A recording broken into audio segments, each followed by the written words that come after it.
This is a complete guide to vibe coding. I'm going to be covering 4 tiers, and whether you've never coded in your life or you are a terminal power, we're going to cover everything. And actually, I have a surprise 5th tier for you that I think is completely changing the game, and so many companies are investing big into this.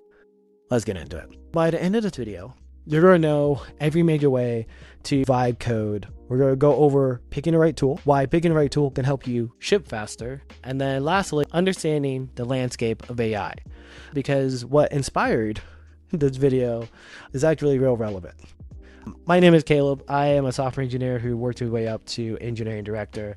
I break down tech to help people level up in their careers. If you like this content, hit that like button and subscribe for more.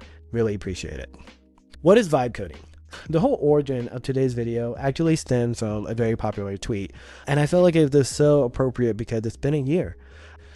My understanding, they came out with this tweet talking about how people were just asking AI to do all these things, and it was just doing it. It was just building, you're prompting your way through, you're asking it dumb questions, and the AI more or less figuring things out for you. It was all vibe, per se.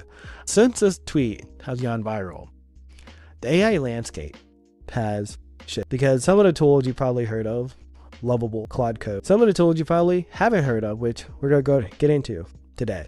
But the biggest caveat when it came to vibe coding for 0-day, starting from scratch type of work. You have an MVP, you have a prototype, you have some idea, you want to build something quickly, validate it, get it out there. But as you scale, once you add more variables, you start adding complexity.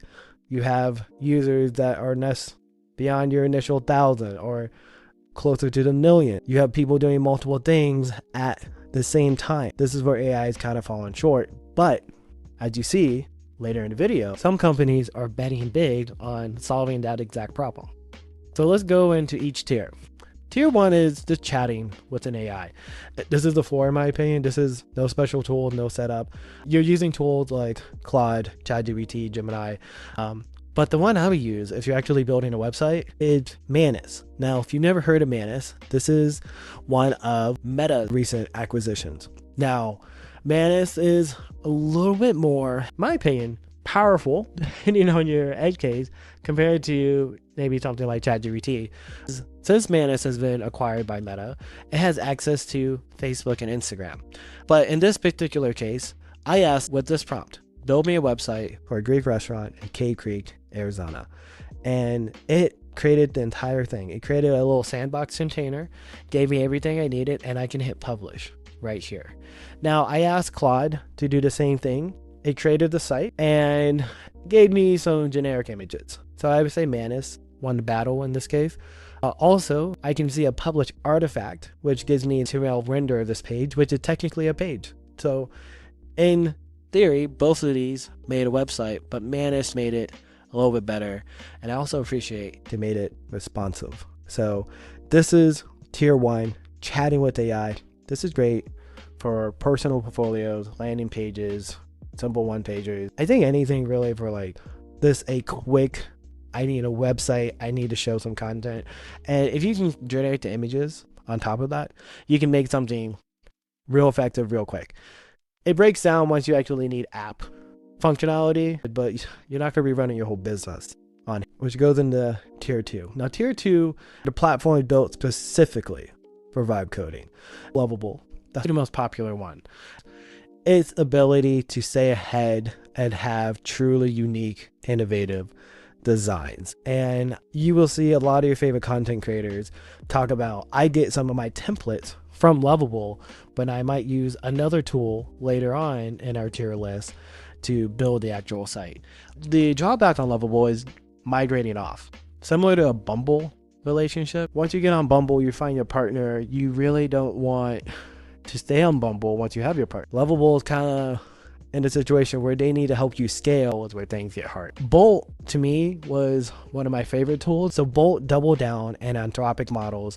They were using Sonnet, Haiku, Opus, and whatever version was currently available at the time. They allow you to build mobile, which was really just Expo React Native apps, but they were kind of the first to do it. Now, if you were to do mobile apps today, my recommendation would probably be Claude Code, which is in one of our later tiers, but there is one in this similar tier list called Rork, which I didn't list on the document here.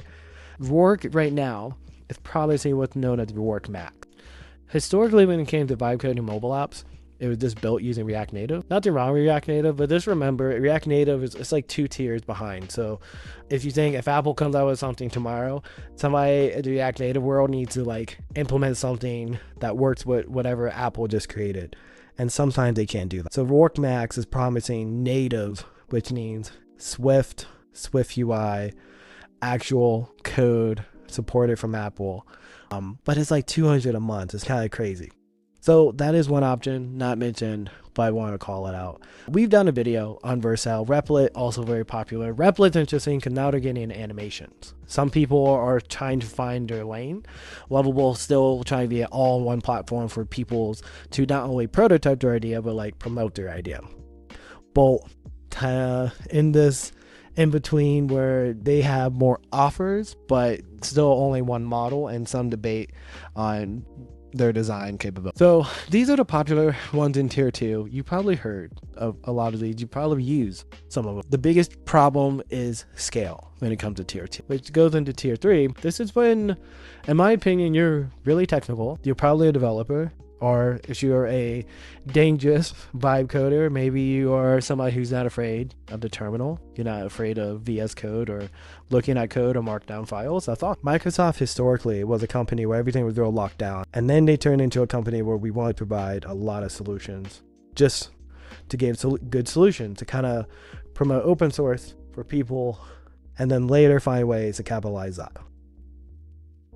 So VS Code, very popular editor across the community, mainly because it's free, and the plugin ecosystem makes it a very powerful tool. Cursor forked, copy, cloned, another way of thinking about it, VS Code, and they just sprinkled a little AI on top of it. Now they are one of the most successful AI tech companies in Silicon Valley. Windsurf, very similar. Fork added their version of AI. Now they're in a very interesting tech battle and things have changed since their inception. But the one tool I did want to highlight when it comes to the AI assisted code editors, for a lot of people, can't like, well, spend some money if I don't want to get crazy with it. I would probably say like, go check out GitHub Copilot. Now, GitHub Copilot is all under the Microsoft umbrella. VS Code is under the Microsoft umbrella. So once Cursor and these tools came out, it was almost like Microsoft just waited, figured out what was working. And with GitHub Copilot, you pretty much have AI built into VS Code, but the price is really fair. You can start for free. If you just want to kind of test the waters, $10 a month, $100 a year, so you can use AI, that's honestly way too powerful for a lot of people. And then there's Pro Plus, and this is going to be for like my hardcore vibe coders out there. But even $390 a year, they're model agnostic. Now you might be wondering, how are they model agnostic?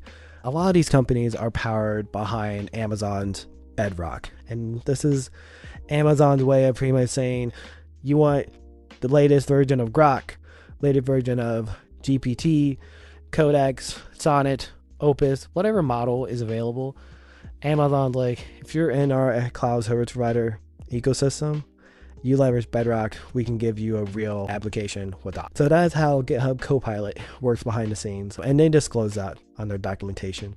But this is honestly one of the better vibe coding tools because of the price. The other issue I have with Cursor sometimes is, as popular as it is, you usually will need to combine 2 tools, because if you look at Cursor, similar, free, 20.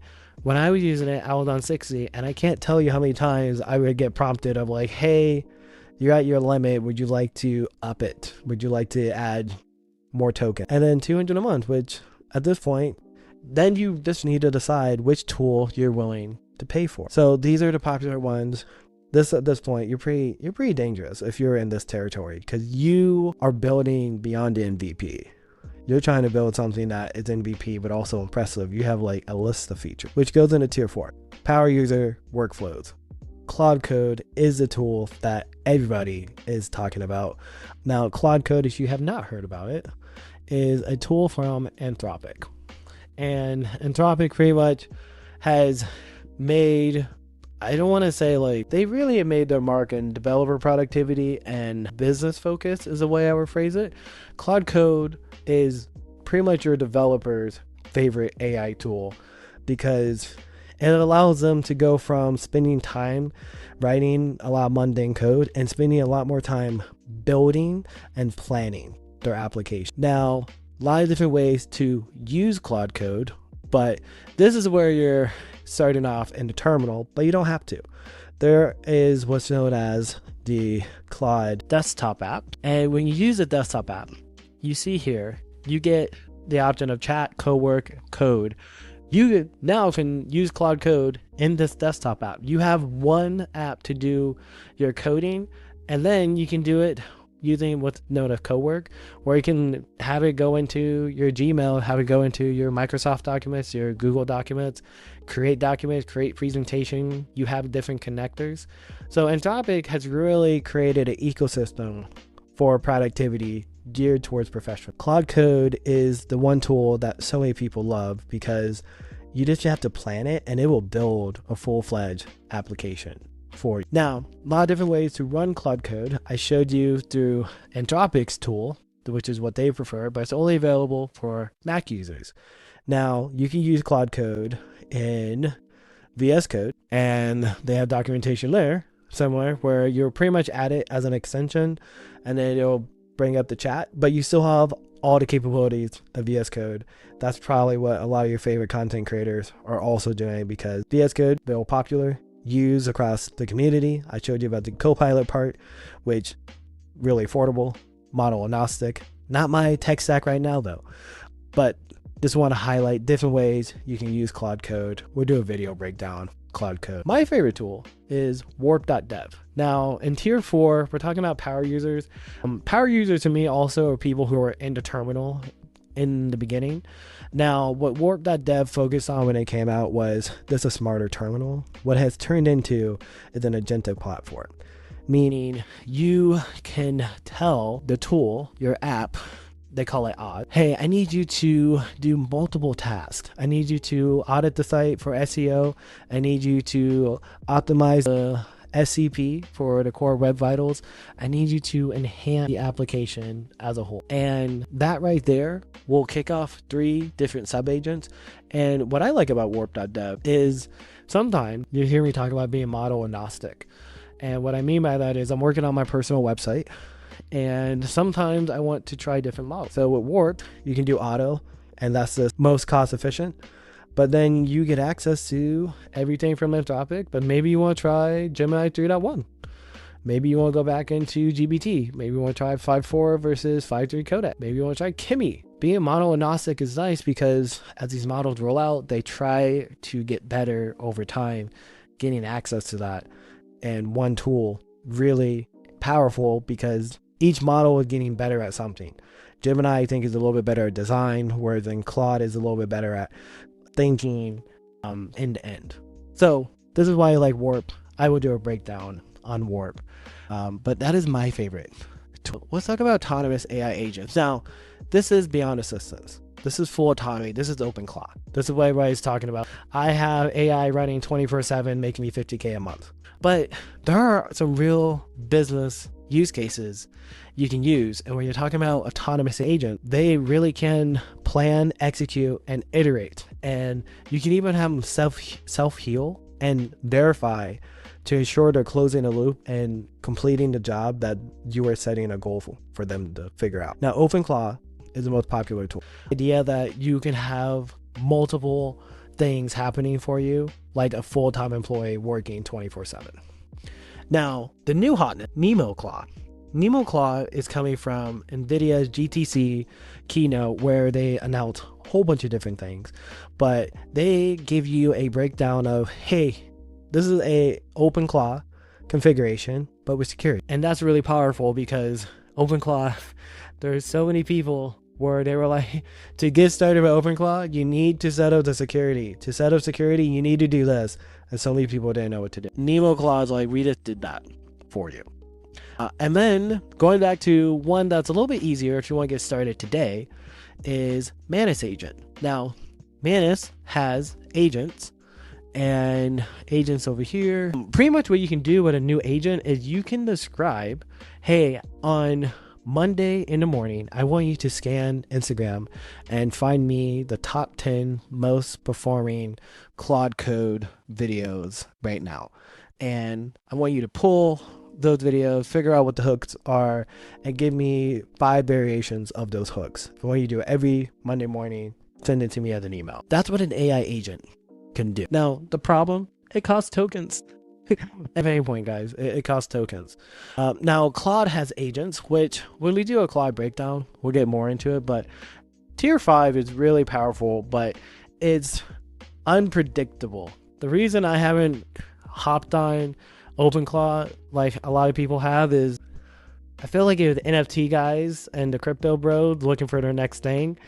Agents are becoming the new norm because it's a step towards a fully autonomous employee. Imagine somebody who works around the clock, doesn't complain, and you can just tell it the things you want to see differently. Now, one thing I just want to highlight is we talked about the 5 different tiers, and you just need to figure out which tier you want to start with. You already at this point in time know all these different tools available to you. You just now need to pick a tool in a tier and play with it for an hour and figure out what's that easy for me to use and stick with. And once you feel like you got enough out of it, then you can start exploring with other tools. And as you get more comfortable, you go down the tier list. Tier 5 is for my most technical people who were probably doing some type of software engineering prior, but with the power of AI, if you've never done any of that, but you want to get into tier 5, what a time to be alive, because you could just ask AI. Now, I personally, if I were to do something like that, I would probably go to Grok and I would tell it, hey, help me create a NeMo Claw tutorial and walk me through setting up my first agent because I don't know what to do. And here's some of the documentation for best practices you should follow. That's the time we live in where anybody can figure out any. Now, just to recap, in tier 1, great for portfolio landing pages. Tier 2, great for validating ideas. Tier 3, you're coding. That's how I look at it. Tier 4, you're trying to build either production level apps or you're trying to build feature rich MVP. And tier 5, looking for a dedicated employee. So we talked about a lot of different things, but here is a tier list. You guys know if you want this presentation, link will be in the description. Let's keep building, guys. Drop a comment telling me which tier you're currently at, which tool you're curious to try next. If you like these videos, hit that like button, subscribe. If you stayed this long, I appreciate it. Check out.